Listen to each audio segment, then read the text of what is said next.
Welcome to Video Game Restoration for Museums and you. Who are we and why are we talking to you? Well, I'm Rob Curl. I'm the museum historian at the Museum of Art and Digital Entertainment. I'm Nate Farrell. I'm a restoration volunteer. And my name's Mason Young. I'm the director at the museum.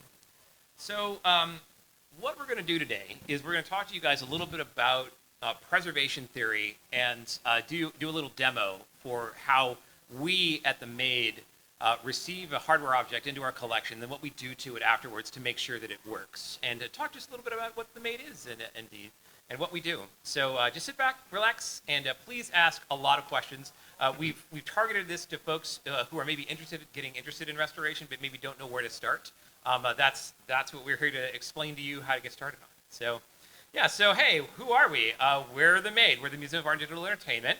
Our mission, we preserve and restore artifacts through education and create community around digital entertainment. And hey, you should come join us, because guess what? We've been in Oakland for 15 years, and we're only 2 minutes away from the 12th Street BART station. So we're right there in the East Bay. You should come and check out and hang out with us. We have over 50,000 items in our total museum collection, spanning 1968 to the present day. I think that one of the latest things we just got in, about a week ago, was a PlayStation 4. And an Xbox One. So soon, hopefully soon. The Wii U's are coming in. Yeah, they're starting to come in. The 9th gen still a little, obviously that's a little too new for us to be getting, but the 8th gen is just starting to be a thing for us. So the picture you're looking at right here is a shot from our bridge. Our upstairs space has a classroom and event space. Then to the left is our library, and then on the floor is our exhibition space. And you might say, yeah, a video game museum? Yeah, we really are. We're a video game museum. We're really a place entirely dedicated to video games and to digital entertainment. So we're a 501c3 nonprofit, and we're one of 3 major game museums in the United States. So maybe if you're familiar, the others are the Strong Museum of Play in New York and the National Video Game Museum in Texas. There's soon to be another one in Maryland, probably, but they haven't made a public announcement just yet about where their building's going to be. So stay tuned, I suppose. There are numerous smaller museums around the country. Maybe if you've heard of Galloping Ghosts or other of these places that more focus on arcades. The Pacific Pinball Museum in Alameda is another great one too. Amazing. Yeah, they're good friends of ours. But we cover everything. It's not just arcades, not just our pinball, not just some small aspect of games. We do everything, and we do it in an entirely unique way. We let you touch our stuff. So if you go to a place like the Computer History Museum or other places like that, you have kind of a more traditional museum experience. The stuff is behind glass, and you can look at it, and it's pretty cool, and they might have a couple of videos of what gameplay was like. But that's not quite enough, at least in our opinion, when it comes to video game preservation. Now, it has its place. To be very clear, we're not in opposition to anything that the CHM does. Actually, can I do a small shout out here? Yeah, for sure. So on September 20th, we're going to be there for their 90s event because of exactly what we're talking about. Mm-hmm. They have all this cool stuff behind glass, but that's kind of a bummer when you can't play it. And so we're going to be setting up there with all the 90s. Yes. So come by in your 90s fit. Yes. And it'll be on the 20th of September. We work in tandem, right? Like their preservation theory does one thing, and our preservation theory does another thing. So we have 42 playable exhibits with over 10,000 games available on the exhibit floor, covering 1974 to the PlayStation 3 era. So, cool. We let you touch our stuff. That's great. But because we let you touch our stuff, that means we must take care of it. And because we're a museum, that means that we approach restoration problems with kind of maybe a different mindset than most folks might. So we want to kind of tell you guys a little bit today about what our preservation theory is and maybe why it's okay to do weird stuff to your original equipment, no matter what jerks on Reddit might tell you, like, don't do that, that's really bad, or you're ruining the original vibe or something or whatever. Like, no. If we can do it, then you certainly are allowed to do so. So because we're a museum, we aren't thinking about like the next 2 years, the next year, we're thinking more about on timelines of 5 years, 10 years, 50 years, 100 years. Like, how do we keep this stuff running for not just the next generation, but the next generation, right? So we want to just give you guys a couple of mental tools that we use to approach these kinds of preservation questions. Part of why we want to do this is because there's no professional training in video game restoration at least Yeah. for right now. You can go and get a degree in art history and in art restoration. You can get it. You can do all of that kind of stuff, but you can't do that in video game restoration yet, right? But that doesn't mean that that these other disciplines don't have lessons that we can apply to these sorts of things. When you talk about something being professional, sometimes really what being professional is just applying a set of standards, right? Sometimes that's physical practice. Sometimes it's just a mental approach, right? So just to FYI, just another kind of hopefully get to convince you guys to come in and join us as volunteers. What you're looking at here is this picture is a collection event that we just did a couple of weeks ago. What, like about 2 or 3 weeks ago? It was the last Yeah. weekend in July. The last weekend of July, where we have volunteers come in and touch our stuff in our massive offsite storage facility and help us organize a bunch of stuff. That's always a problem with what we have. So if you'd like to touch one of our 50,000 items, do come and we will let you touch one of our 50,000 items. So the questions that we ask about how we're going to do restoration, they usually boil down to 3 different kind of categories of things, right? And they stem from a very simple base, and that is what are we trying to do? And at the museum, we consider overall goals, some personal goals that we have with the restoration folks might have, and also skill level, right? Because if we have a person who's just joined the restoration program, they aren't going to have as much of a skill set as someone who's maybe been doing it for a couple of years. So our overall goal at the museum is always stems from our mandate as an institution that keeps items in the public trust. So that means that our goal is always focused on exhibiting an item and as much as possible in its original play context. And just as an example, so what you're looking at on the left there is an Atari 400 that I actually bought at Vintage Computing Festival West last year. That happens at the Computer History Museum in Mountain View. And my goal in doing that was again to exhibit it in its original play context. And specifically, this original play context was a research meeting that happens in Japan for the Japan Retro Gaming Association every winter. And so in order to do that, I did some stuff to it, and I can talk about that later, and I presented it at this research meeting for people to play on. So that was like an overall goal. Great, we accomplished something.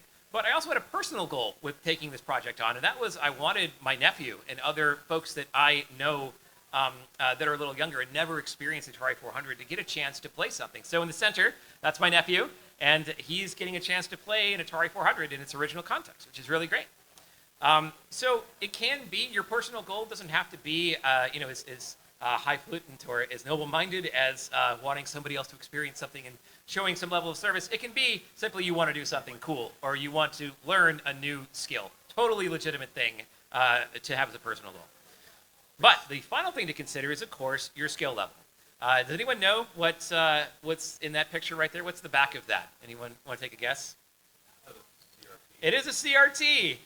Hey, quick pop quiz. Should you touch this? No! Do not. The back of a CRT can and will kill you if you touch it wrong. And so, if this is your first time picking up a screwdriver or a soldering iron, do not touch the back of a CRT. That is beyond your skill level at this time. It doesn't mean you can't learn how to do stuff. We're happy to teach you how to repair these kinds of things for sure. But without proper training, some stuff that you do can be dangerous. So just be exceedingly honest with yourself when you're thinking about doing some kind of restoration of what your general skill level is. But don't be afraid to seek training and learn new skills, because that's part of the fun of doing this kind of stuff, right? So we have these 3 things that we kind of take into account when we're starting a restoration project, and our preservation theory is then based around 4 different sort of what we call kind of our gold standard, right? And for us, that's original hardware with original software, with original controllers and input devices. So no, as much as possible, no modern recreations. And this is the big one for us, is period accurate monitors. So for us, that means our 70s consoles play on 70s televisions, 80s consoles on 80 televisions, and so on and so forth. But on our exhibit floor, compromises are pretty common. And why is that? It's because our overall goal is to preserve the original play experience, right? So just as kind of as an example, pardon me,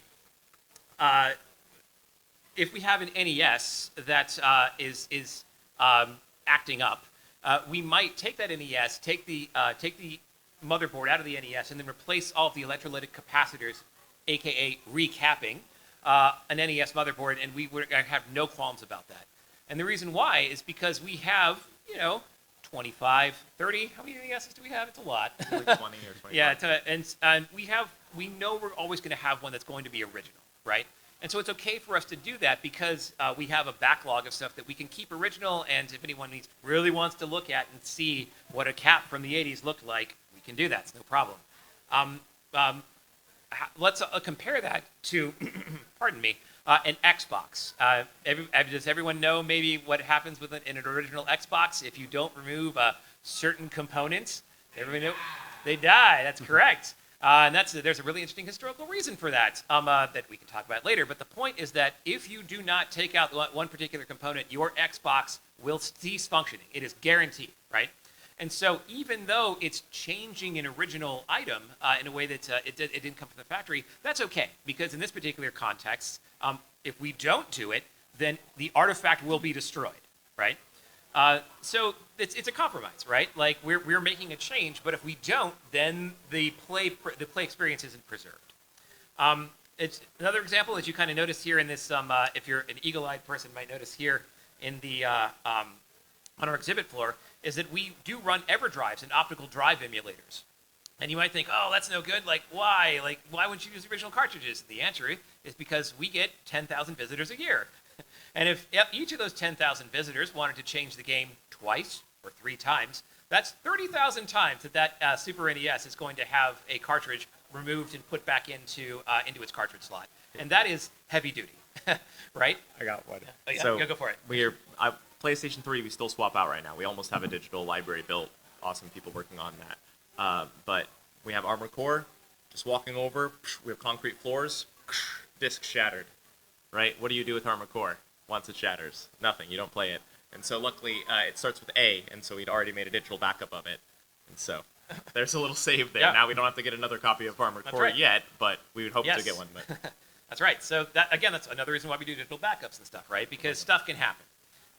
And so you're always asking the questions like, what are you doing and why are you doing? Like, what are your goals for the restoration? Like, what do you want to get out of the experience? As long as you're asking those kind of questions and you're doing heavy documentation about what you're doing, you're never going to go wrong. So let's get to work. Right now in front of you, we are going to diagnose 3 different things that we have. We have an NES controller, a GameCube controller, and a couple of other interesting things. We brought an Amiga 2000 board here that we recently just pulled out of the collection. So we're going to show you guys what that looks like. I have 2 more things. And if you like this presentation and you enjoy what we're doing, hey, guess what? We're running a new capital campaign right now where we're looking to raise $500,000 for a couple of various programs. And so if you liked doing what you see here today and you like our mission, think about chipping in $5 or $10. That's what we like to see. We're very community driven, so small donors make us. So please do consider it. I think that's it. So thanks. Yeah, we're gonna switch over real quick. Yeah, that's it. Yep. All right, Nate's gonna take it away from here. All right. And as we're doing this, there's going to be moments of silence. We'll try to fill it with talking about our techniques and all that sorts of thing. But feel free to ask questions. That's what we're here for. We are here for you guys to gain knowledge from us, from our experience. So please. All right, so my name is Nate. I am a volunteer at the MAID. I'm kind of new to restoration. I've been doing this for about a year or 2 now. I've done car restoration in the past. I've done a little bit of stuff, so there's a little bit of overlap, but the electronics is new to me. So I'm going to kind of explain to you how I've learned and little things that I've picked up along the way. Some of this is going to seem really obvious to some people, but we all have different skill levels, so I'll just go through stuff kind of in detail as much as I can here. So generally when something is damaged, we'll get a Slack report and we'll check it out. So, but you always want to check everything. So we've got a GameCube controller here. It has a very obvious issue here. I don't know if you can see it on the camera, but the control stick is completely damaged. Maybe. Yeah. Hopefully see it. Yeah, you can see it. It's peeling off basically. So yeah, it's pretty bad. We've had worse. Sometimes it comes completely off. But before we do anything, we're going to test everything. We're going to test all the buttons. We're going to test everything. We'll test it with usually with like a controller software, but if you don't have that, just pick a game you're very familiar with. You know all the buttons work. You can check everything and just make sure everything else works, because you want to check while you're in there, you know, when you're going in, what you're going to be trying to repair. There's always a surprise here and there, but in this case, we've tested this one. We know everything works, but this is damaged, right? So next step we're going to do when we do this was we're going to take a lot of pictures. I won't be doing it while I'm doing this demonstration here, obviously, but you want to take pictures. The controller's pretty simple, but you'll be surprised when you get in there that you might not, you know, things might not look like they look like when you're putting it back together. It's really easy when you're taking it apart, but then you're not realizing that this go under here, was that on top of this? So pictures are definitely your friend. Nintendo used a tri-bit on this, tri-point screw, which is like, I think like the first one that they tried to keep you out of, basically. So one of the things I would always talk about is try to get a decent set of bits and drivers when you first start out. You don't need anything super fancy, but yeah, Rob can demonstrate over there. Yeah, we usually recommend. We've yet to test the Linus Tech Tips screwdriver. Hear good things. Seems okay. But we usually tell people to pick up iFixit kits. They're just usually the stuff that you need right away. Yeah. So. So yeah, generally, so I mean, 64 and NES and Super Nintendo all just had Phillips on the outside, so there was no problem there. But they still had game bits on the consoles and on the carts, so there's usually some little extra bit that's a little hard to get. But once you get inside, it's all Phillips and standard, just to make it a little harder. I like magnetizing my bits. You don't have to buy sets. You can just rub a magnet on it, and it'll stay magnetized for a decent period of time. Helps in the little spots here. I'll mention too that you see this pad that Nate is working on. This is called an ESD pad, electrostatic discharge pad, and what it does is it prevents static electricity from building up and ruining some of the cool inside parts of whatever you're working on. And for a controller, maybe not as important as it is for other things, but it's certainly a danger, especially for older systems. The Commodore 64 is famous for one of the SIA chips getting damaged by static electricity and starting to act wonky. And the only thing you can do at that point is replace it. So don't mess around with static electricity. Definitely get the right kind of safety equipment. Yeah, and these are great too if you're soldering or you're in a hot air rework station. You know, they are pretty heat resistant as well. So they have a couple good factors there. So took the screws out. Always double check you got them all. Xbox and Microsoft particularly likes to hide screws behind labels sometimes. So you may think you have them all. So if you get resistance, double check it, double check everything, or maybe just miss a screw. I do that quite frequently, so just a good thing to double check. If you're following a guide, especially like a YouTube guide, the best YouTube guides are going to be ones that don't skip steps. There's plenty of folks out there that do that. I personally really am a fan of Macho Nacho. You're familiar with Macho Nacho. He's pretty great. But This Does Not Compute is also excellent as well. And iFixit, of course, their tutorials are, we love them. They're just amazing for all the stuff, all the work that they do. And what's really great about iFixit especially is that they'll have a video guide and they'll have a PDF guide, usually with screw marks and like places that you need to watch out highlighted. So really great stuff. If you're not familiar with iFixit, please become familiar with iFixit. Okay. And on that note, when you're starting out, I suggest watching multiple videos because sometimes something just opens up and it might not do that when you do it. And sometimes people take different approaches. And I mentioned the Xbox thing, but like on the 360s, on the Slims, they hid this little access point that you can't quite get there's no way to get around to the clips on the back. So I've seen a lot of videos where people just like pry it and break it open. And, but there is, you can just pull a label back and just stick a little pin in there and you can pop it right off. It's the easiest thing in the world. That's right. So Yeah. I didn't see that the first time around. So, always check and double check. Again, this is very much the NAIDS part of our preservation theory is that we want to keep things as original as possible, and sometimes that means really taking our time to disassemble something. Here's a great example. Sometimes it can blow up in our faces, though. Great example. If you go to our booth right now and you play our Vectrex, if you're not familiar with the Vectrex, go check out our booth. We're over by the gaming section. But one of the controllers we brought for the Vectrex looks a little rough, and the reason it looks a little rough is because in our zeal to preserve originality, we didn't realize that if you want to remove the sticker on the Vectrex, you have to destroy it. There's no other way to do it. So we sat there with a heat gun and what? Like a bunch of like Goo Gone and stuff. It was just, Yeah, it every was- kind that of was- solvent imaginable. Yeah, so, and we tried really hard to get it off, and eventually we figured out there's no way to do this without destroying this. And we went and double checked with other Vectrex experts, and they said, yeah, there's no way to get that off without destroying it. If you're going to have to repair a Vectrex controller, you are going to destroy the sticker, and you're going to have to buy a reproduction. That's the only way to make it happen. yeah, and there's So- no way to get into it without going through the sticker. Unfortunately. And sometimes that happens. Like sometimes manufacturers do make it impossible to repair something unless you destroy something about it, right? Hey, Apple, right? So just keep that in mind. Sometimes you aren't going to be able to keep something original, and you have to be okay with that, especially if you're trying to preserve the playability of the object. Yeah, absolutely. And just going to point out a couple fun things I like about the GameCube controller is that you have these triggers here are actually analog, and they go to digital, so they kind of function. There's a little, I don't know if you can see here, but there's a little plunger there when it hits the pad. So you're digital up to this point, and you have these sliders here, so there's variable resistance, which not all the games use it, but a lot of the games where there's like leaning involved or driving games. So it's kind of a cool thing, and I can't really think of any other controllers that really use analog triggers since then. Yeah. Oh yeah, they are. Yeah. I mean the controller. Yeah. Oh yeah, the water gun. Yes. The PS2 had some, but not all games made use of it, right? Sure. So the Cube had a lot of great uses of it. I loved it. Mason pointed out Super Mario Sunshine because that's such a maligned. It's unfairly.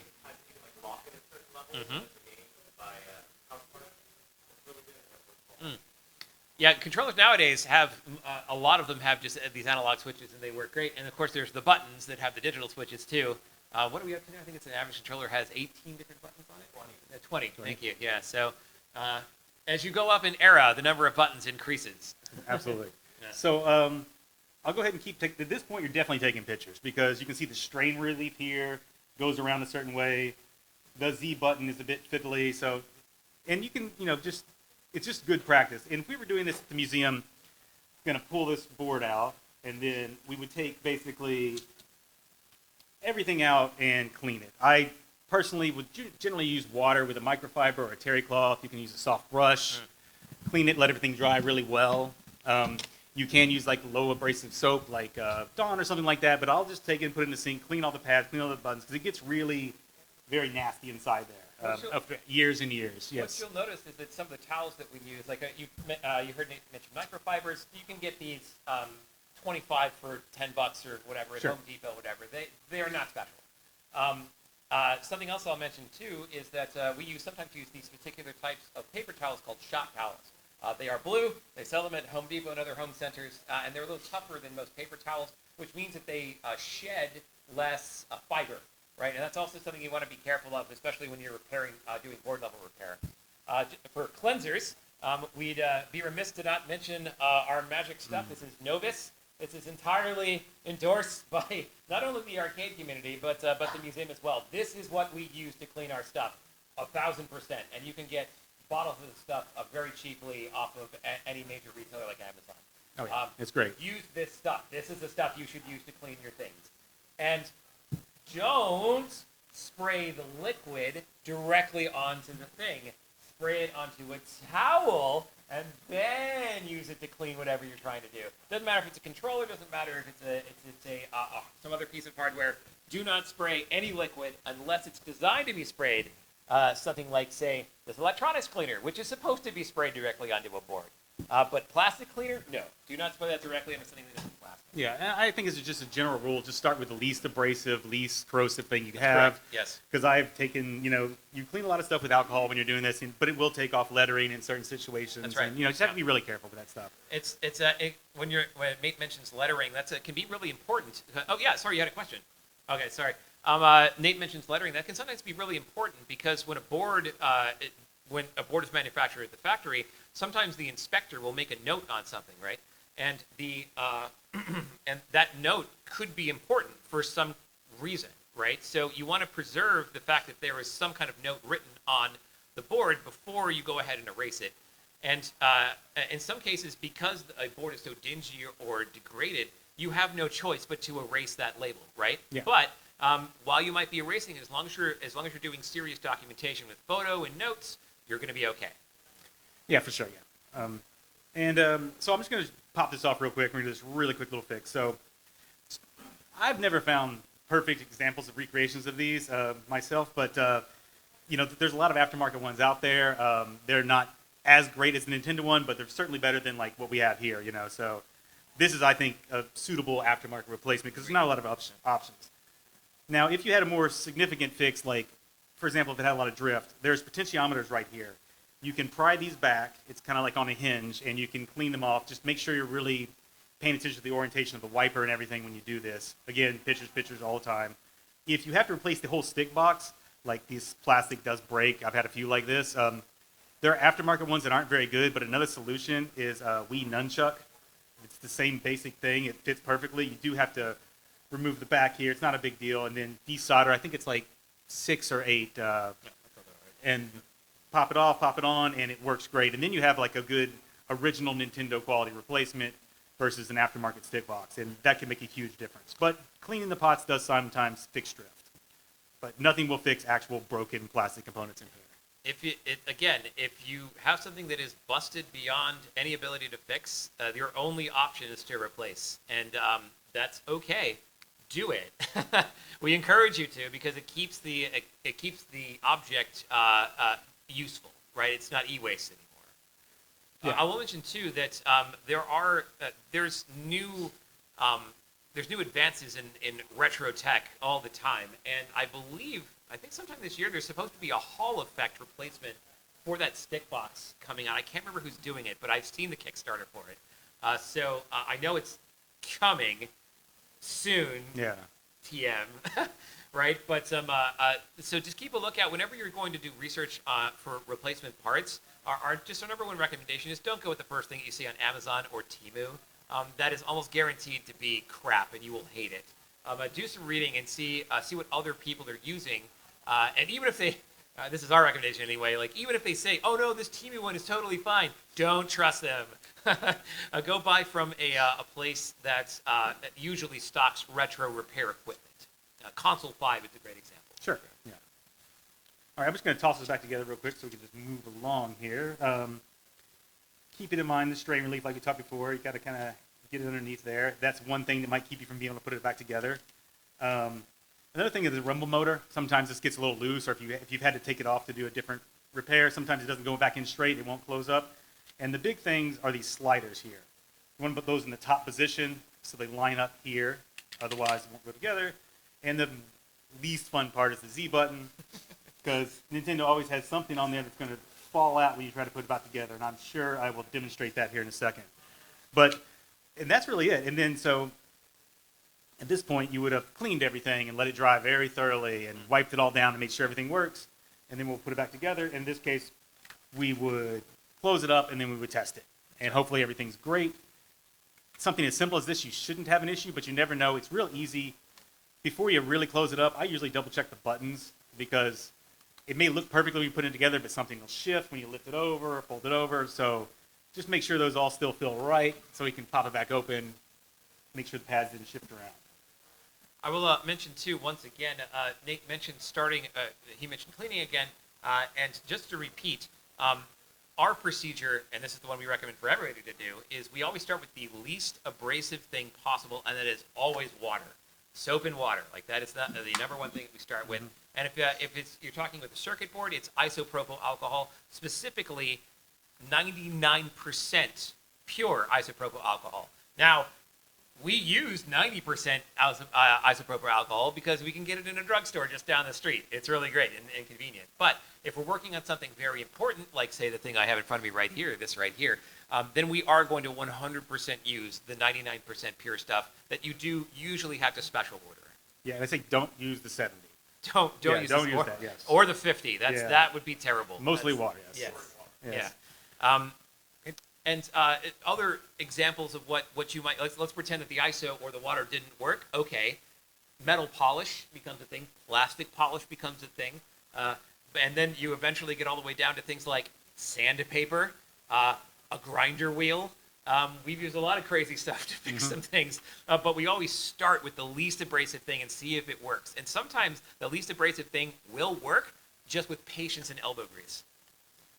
Yeah, absolutely. And one other thing I just should have mentioned here is that whenever you're dealing with like screws or any kind of hardware going into plastic, be really careful, especially like Really old things, sometimes when you first take it apart, maybe it hasn't been taken apart in 40 years. Sometimes the screws will like fuse to the post on the inside, and all of a sudden it'll be spinning like you have no idea what happened, but it broke a post. Done that recently myself. There's really not, you just have to be careful, but sometimes there's just no way around it. It's just, if you're not going to be able to get into it because it's fused, when you're putting it back together, be really careful. You want things to be snugged up tight, but you don't ever want to really torque it down into plastic because it's very easy to break metal into plastic. So when you're prying things, plastic, try to use plastic pry tools. Most of the kits have them, or you can use like anything like that because metal very often will gouge. Yeah, those perfect. As an example, something like this. Right. If you're going to Yeah. replace the potentiometers or clean them, you'd want to use something plastic like that if possible. In a pinch, you can definitely use a flathead screwdriver or something. Just be really careful. And if you're doing any kind of, oh yes, question.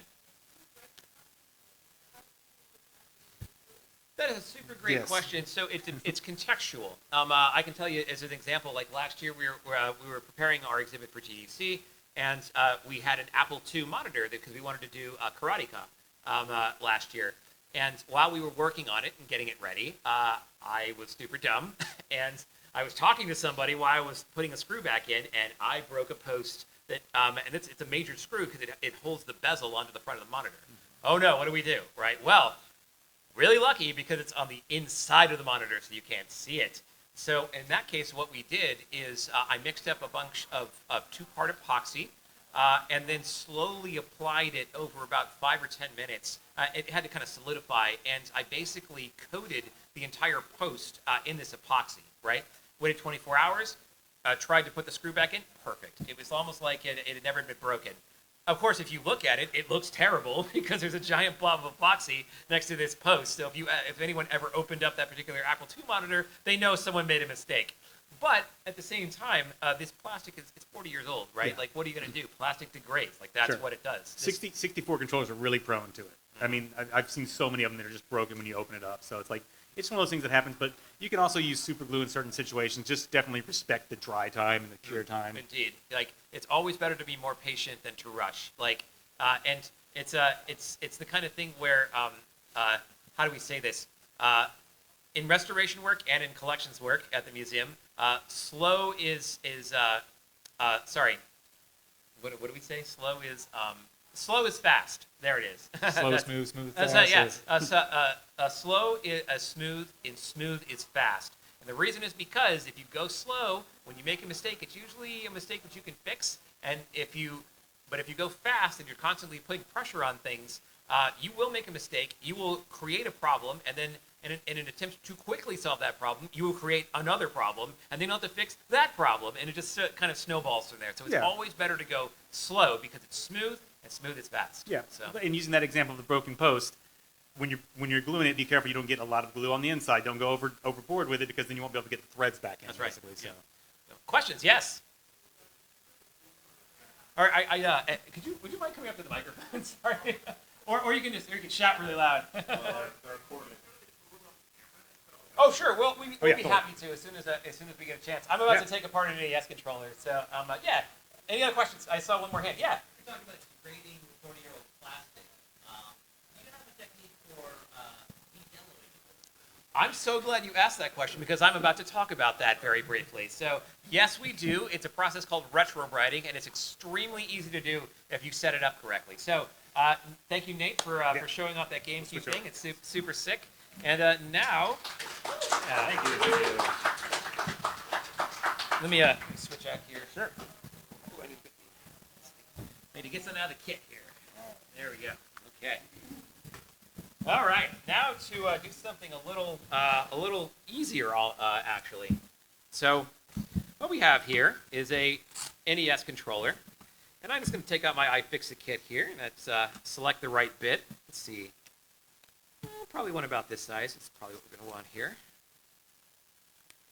Yeah, there it is. So,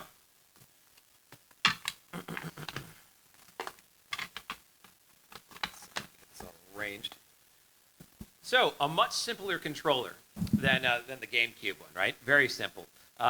Just 4 buttons and a directional pad. Great.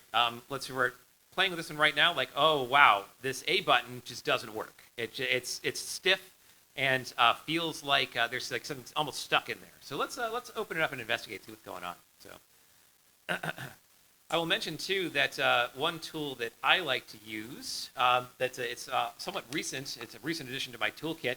Is an electric screwdriver. Is it right over there? I think it's the. If you grab it for me, it's the big cylinder that's next to the alcohol. Yeah, So it does look like a screwdriver. yeah. So I highly recommend this brand. It's one that I came to. I spent about 2 or 3 months like looking at different ones that would work for me, and this one happens to work really nice. So let's just kind of put it in there and take it out. So what's nice about this particular electric screwdriver is that it has a torque control, right? And so it can go all the way to 0.6 newtons of force and 0.01 newtons of force. So very, very fine control. It's got the brand is Fantic. I highly recommend it. It's usually for sale in many reputable retailers. So let's just see. So much easier. Look at that. Now you'll notice I'll use this thing to take the controller apart, but I'll probably put it back together using hand force. And of course, the reason for that is when you're using your fingers, you have infinitely more control.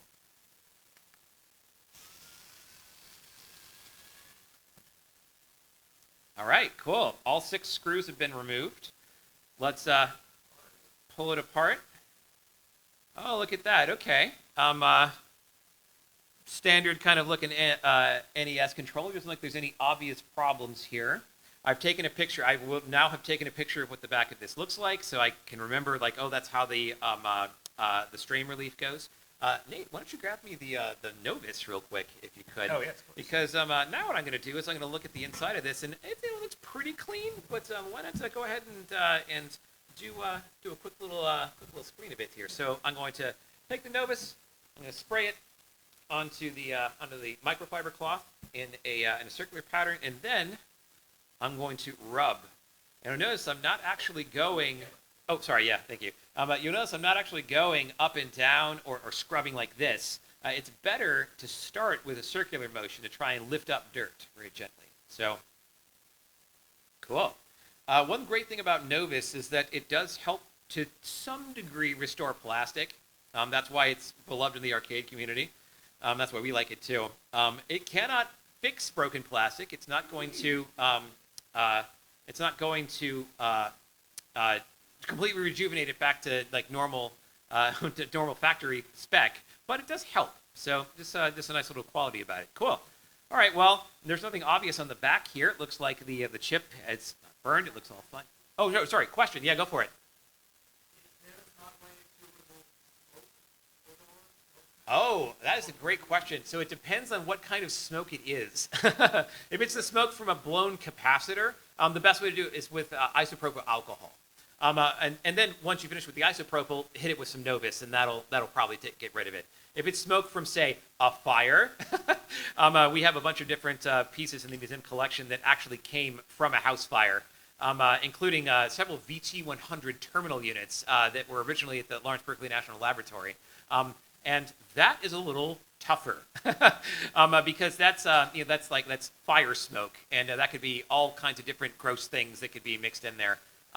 We have not found a magic formula to just remove that very easily, but most commonly you see stuff like blown components, and that's easy. That's isopropyl alcohol and Novus. Yeah.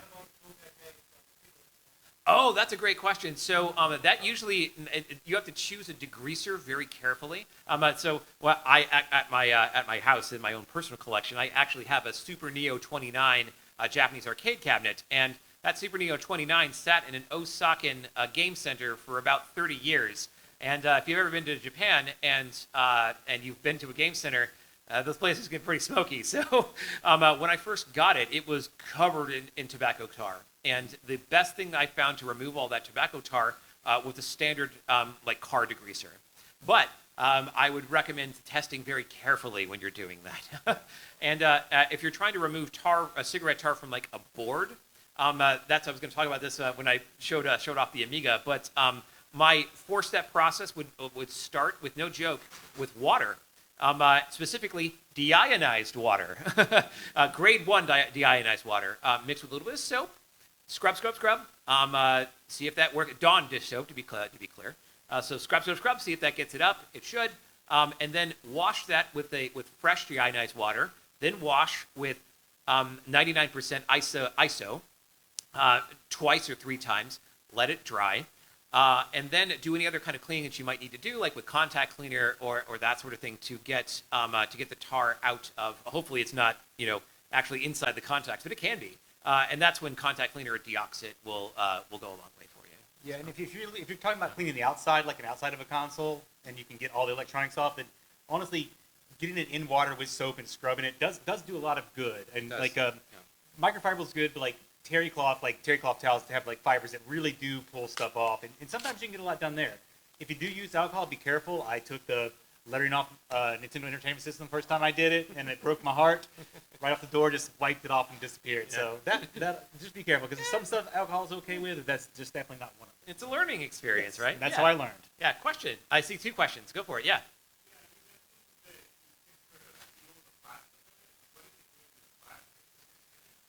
And so if you listen to Novus's marketing, I will read you what it does.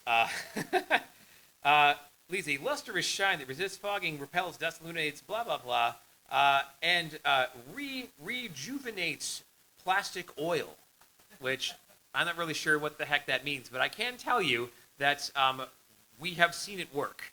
So we're not quite sure what the chemical process is that's going on with Novus, but us and people in the arcade community that swear by it, it does do something to the surface to make it shiny again. It doesn't do anything for the structurally, right? So, but it does make it look nicer. So, yeah. One quick thing is can you repeat the question for the camera? Oh, for sure. Yeah, the question was, I believe, what does Novus do to repair the plastic? And again, the answer is Magic. Magic. It does some kind of chemical magic, but it is effective. It does make it shinier, and it does protect it. So, yeah. My question is more or less what has been your most durable console to work on?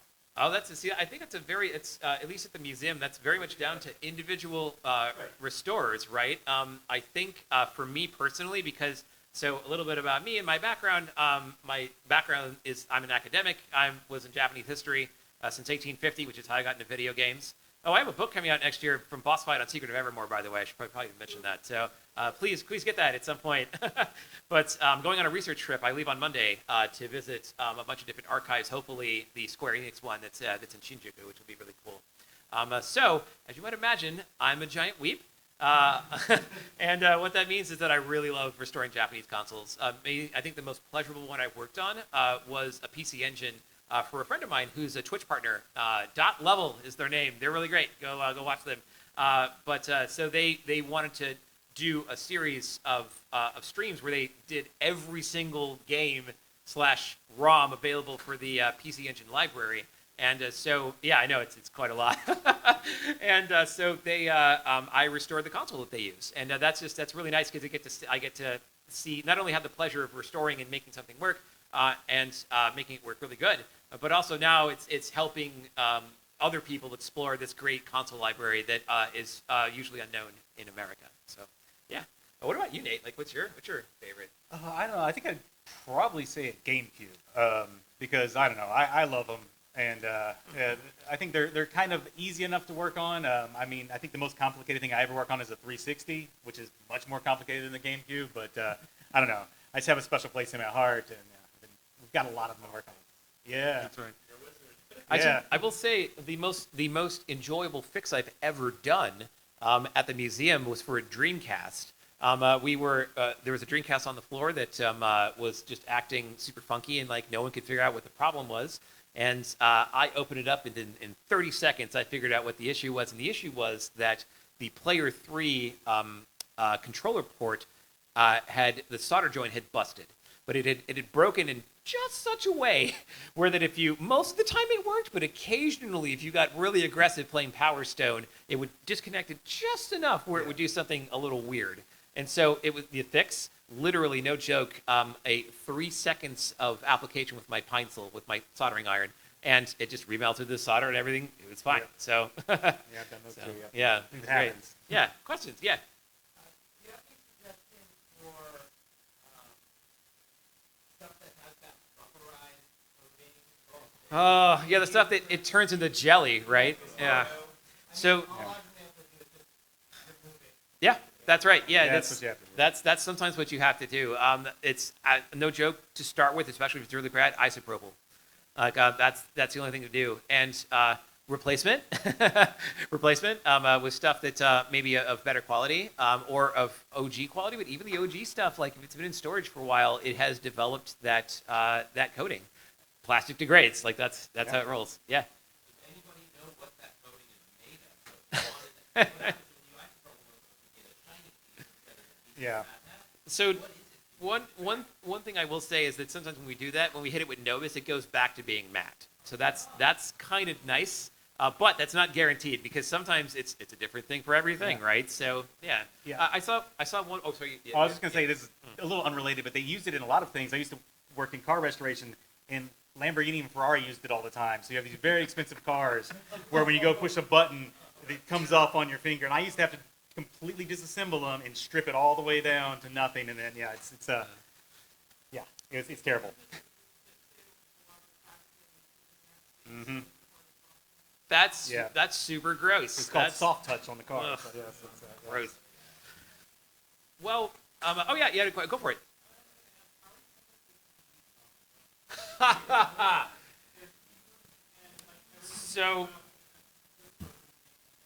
so the best thing that we do for our CRTs is we're very gentle with them, and the main thing that usually fails in CRTs is one of like three things. It's going to be capacitors, which that's easy. I mean, I say easy. It's still we have to painstakingly, if there's not a capacitor kit available, it's already pre-made. We do have to go through and individually figure out the values of each cap, and then find those caps, and then replace those caps, which is maddening. It can take weeks. So that's the usual point of failure is in the caps, right? But also the power supply can sometimes fail. And depending on the type of power supply and like what exactly like the TV is, we can get a generic replacement. It's okay. The TV is happy as long as it gets a certain amount of voltage in a certain place, and that's great. Like you can build power supplies that work for that, right? So, oh, thank you. Yeah, we have about 10 minutes left. Shut it down though. Yeah, At 3 o'clock. We're at 3 o'clock, right? 2:47 right now. Yeah. Yeah, I think Yeah. yeah. Oh no, Yeah. no. I think it's at 3:15. Yeah, Okay. yeah. We have it. So I think it's Never 3:15. mind. My apologies. I don't Yeah, want to slow no down the worries, next not at all. panel, so, yes. Yeah, we're trying to be respectful of everybody, right? So, what was I talking about? All right, and the third thing that can happen is the flyback. And if the flyback dies, so flyback for folks who aren't familiar with how CRTs works, it's a thing that makes electricity really strong. Really strong, because the thing that makes CRT so deadly is the amount of energy going into the picture tube. That's the part that is scary. And so a flyback transformer, if it goes out, then that's the thing. We can't replace that. That's extremely difficult to resource. And usually the only thing that happens if the flyback goes out is you have to find a TV that's like exactly the same as that one in order to replace it. And that's really tough. So if a flyback dies, we usually consider that the TV, okay, like this can be converted into something else. It's either a display piece or it's a candidate for LCD monitor replacement or something, just depending on the circumstance. Yeah, parts, like parts as well. That's right. Yeah, Yeah. sorry. That's the I guess the fourth. If the tube is broken, you're screwed. And right now in our offsite, we unfortunately, this is such a heartbreaker. One of our volunteers was cruising around downtown SF one day, and they saw like a complete. It was a Sega. What was it? It was Rally Outrun? Outrun. It was this complete Outrun, just sitting in the middle of the street. And so he hits our Slack about it, but like the museum is mostly volunteer, and a lot of us have day jobs, and so no one saw that like this magical thing was free just in the middle of the street. Yeah. Yeah. Oh yeah, that was the problem. Is like, and then hours later he went back and it was just stripped. And one of the things that was stripped about it was the tube was unfortunately busted. So that particular CRT and that cannibalized arcade cabinet we have in our offsite is just dead. So we're going to have to take that CRT glass out and replace it with an LCD when we eventually get around to restoring that. So just really unfortunate, but that's just the reality of it. So impossible to remake. Yeah. Yes. Oh. So we have in the past very infrequently. Typically, if you'd like to if you'd like to know more, we do host volunteer meetings at the museum at on Mondays at 6 p.m. And that's usually the best way to get involved. If even if you only come like one time every couple of months, we try to make it worth your while. And you can definitely talk with myself. You can talk with Nate. We're actually not even the restoration leads. I'm the collection lead, and Nate's just a volunteer. But we do restoration so much that we're some of the main people that do it. Our restoration lead is actually a former Google engineer who works a lot on hardware stuff. He actually, the Vectrex that's in our exhibit right now, he fixed that. He's the guy who fixed that, which is, I watched him do it. It was incredible. It's just very scary. Yeah. I do want to show you guys. Spoiler alert: we already know what's wrong with this thing. So I can show you guys really quick how to fix the this NES thing, and then I will happily take more questions really quick. So cool. We've opened up the NES thing. We've maybe had some great chats about things. Let's just take a look at the board on the other side. Looks pretty clean. I don't see any obvious problems that would require the use of any contact cleaner. Something that to note is that occasionally you will get buttons that are acting a little funky. A quick fix for that is a pencil, believe it or not, because these contact pads right here contain graphene, right? Graphite. And so if you take a pencil and you rub the lead and you get a little bit of the graphite dust onto your finger and then rub it onto the contacts, you fix the problem, at least temporarily. So, but that's not what the issue with this guy is. If you remember, it was the buttons. They were all sticky, and like, what's going on with that, right? Well, let's take a look at let's see. Okay, well, there's no obvious problem with the buttons themselves. Like they look like they're pretty set. Let's flip the pads over. Uh-oh, what's all that shiny stuff? And maybe it's not quite as visible there. What's all that shiny stuff there? It looks like the pads have seen some damage. And look at that, they did. And I'm not sure if it's quite as obvious on here, but that shiny stuff is super glue. Wow. So what happened, this is very common, is these rubber pads are consumables, right? Like they will eventually wear out and you will have to replace them. So I guess some idiot, me, found this controller had some broken pads. And then for a quick fix, because we didn't actually have any of these rubber pads in stock, in our restoration cabinet at that moment, and it was like a do or die situation where like this needed to be on the floor so someone could play it. I went ahead and tried to super glue the pads back together, and sometimes it works. It really does. I have fixed PC engines like that before using the original NEC pads. P.S. PC engine controllers and NES controller pads like this, they're the same, so they're interchangeable, which is kind of nice. But in this particular case, the pads were just almost totally separated, and too much super glue, which dries hard, was needed to be used to fix this. And that made the button pushes too hard, right? But you can see if I try to push on this, there's just no give. Whereas on these new ones that I ordered off of the internet, much easier, right? Much better travel. So cool. Let's just replace these pads. That's super simple. We can make that happen. No problem. There's pad 1. Go ahead and, since we have it open, we'll go ahead and replace all the different pads. And you'll notice that sometimes the pads themselves are just a little different than the original Nintendo ones, right? Like this one is missing this particular ring. Sometimes if you don't want to, you don't have to replace the pads. And sometimes if you look very carefully, the designs are slightly different, right? I'm not sure. Hopefully that's visible. I'm not sure if it's the original Nintendo one is a little more square. And the one that's the aftermarket replacement is a little less square. So, you know what? These felt okay, so let's just go ahead and just keep that in there. Why not? We'll keep it a little more original. And, oh, look at that. The super glue even created a problem in and of itself, right? That's no problem. Just pull it out. Everything's good.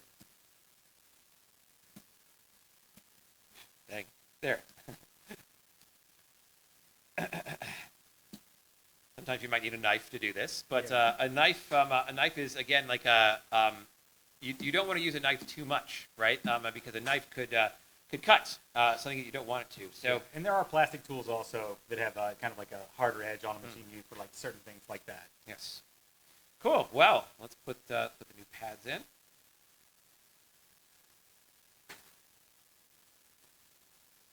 Done. Looks pretty good. let's put the board back in.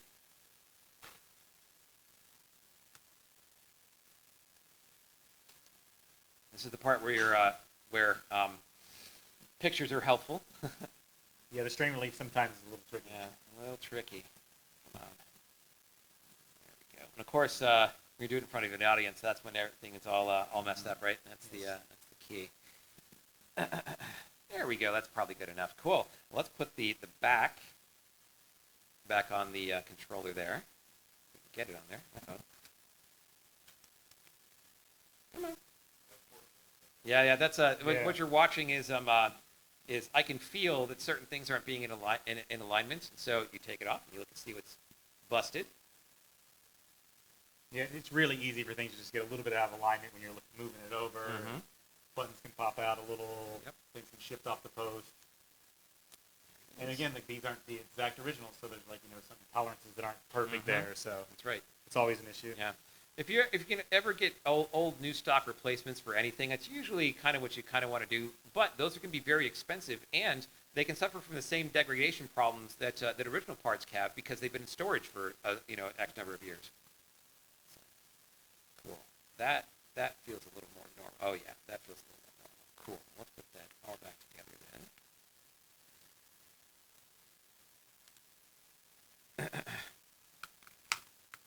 There we go. Cool. And then you'll notice as I put the screws back in, I am going to use the hand method to put them back in because I can feel what's going on inside the case a little easier. And for at least for me, this is my preferred method, is when I put a screw in, I'll rotate it backwards until I feel it sort of kind of move into position. And the reason you do that is because the screws came out of the threads in a certain way, and they're going to want to go back into those threads in a certain way. So if you rotate them slightly until they get and they kind of fall into position, it's something you do by feel. Then you're definitely not going to strip the threads. It's just not going to. And it's an easy thing to do with screwing into plastic. Also, like if you're screwing a bolt into metal threads, you don't have as much of an issue. You'll feel a lot of resistance. On these, you can just kind of power through it. Yep, you can. So it's backing up is a great technique. It's always best to use a light touch when putting stuff back into plastic, which is very important. Oh yeah, that always. Sure, you have a question?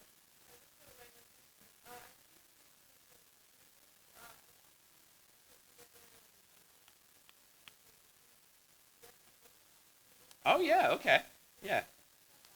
So I'm familiar with it just from my experience as a maker, but I've never used it on a restoration project before. Do tell about that. Like, tell us more. Like, yeah, what's the? I'm sorry. Oh, sure, for sure. The question was, I'm sorry. Can you repeat the brand name of the thing again? Yeah. GS Hypocement. GS Hypocement. Have we ever used it on a restoration project? Not personally, but I've heard that it can work for different kinds of things. So please, by all means, share your experience with it.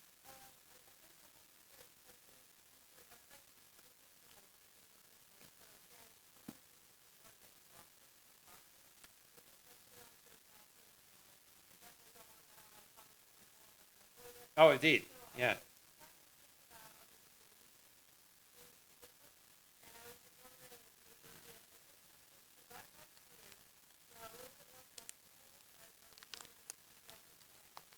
So we haven't used it. We haven't used it personally. At least I have. I have not. Is it like a contact cement kind of? Yeah.